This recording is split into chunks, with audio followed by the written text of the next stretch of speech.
بسم اللہ الرحمن الرحیم۔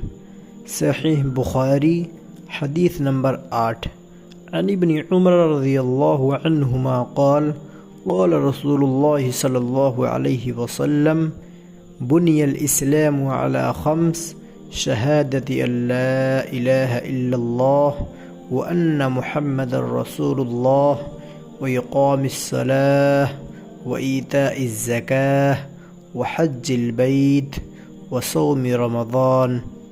عبداللہ بن عمر رضی اللہ عنہما سے روایت ہے کہ رسول اللہ صلی اللہ علیہ وسلم نے فرمایا، اسلام کی بنیاد 5 چیزوں پر قائم کی گئی ہے۔